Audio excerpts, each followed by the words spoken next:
Reena had said something really courageous in the group, and I saw myself feeling particularly moved by her authenticity.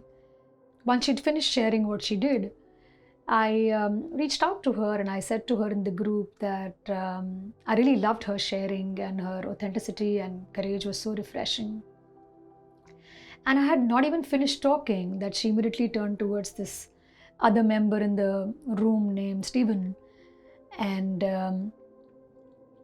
and and all the other members started engaging with her, and I just stood there wondering what's really going on, because I'd seen this as a pattern in her, that whenever I appreciated her, she would just either keep quiet as if she'd not heard what I'd said, or she would turn to the other group member, but she would just not engage with me.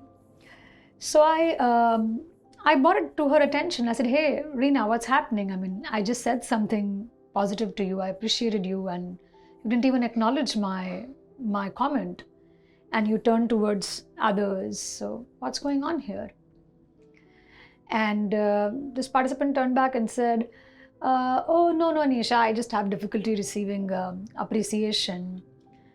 And I had this pat response where I turned back and said that I don't believe it, because I see you actually asking others for appreciation. I see you seeking others when they're not giving you attention. But when I say it, you just don't want to engage with it. And she had this smile and she said, "Yeah, maybe it's just because you are an authority, and I have this tendency to want to keep distance from authority."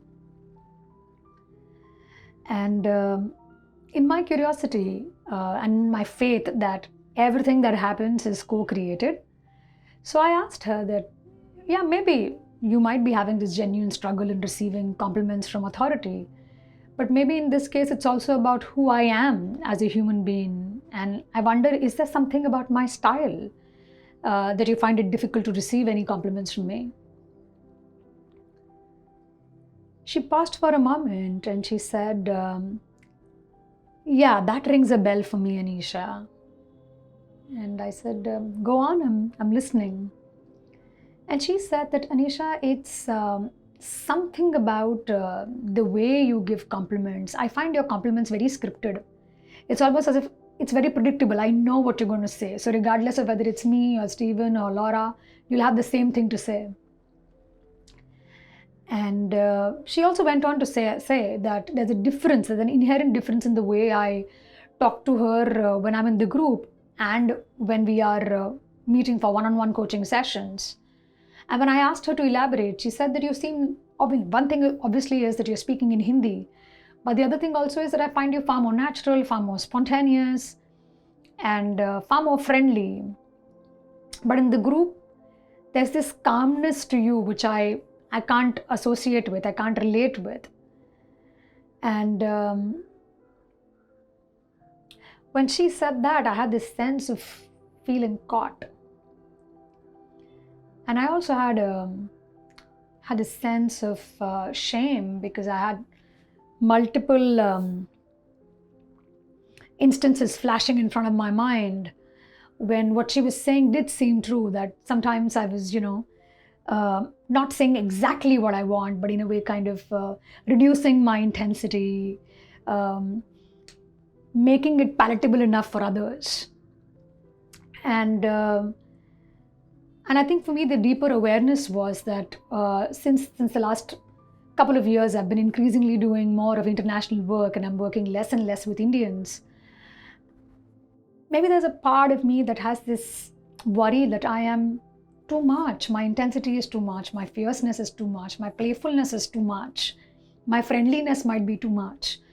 And because I see that when I work with Britishers, or even when I work with Americans, I sense the immediate difference between my culture and their culture. And there was this worry that I might come across as somebody who's very rude and too upfront. And in order to belong and in order to be loved by my British clients or my American clients, very unconsciously I had over-adapted.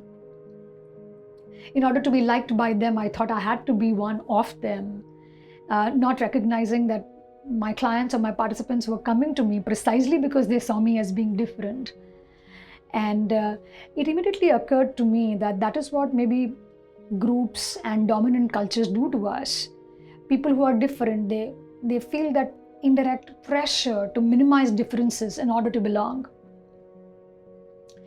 And as I'm saying this, there's this part of me that's wondering about you, that when you see yourself in a group, do you see yourself over adapting and adjusting to what you think is the culture of the group or what is expected? And in the process, do you lose your authenticity? And at ACG, like, the primary purpose is authenticity, right? And that's why we are all here.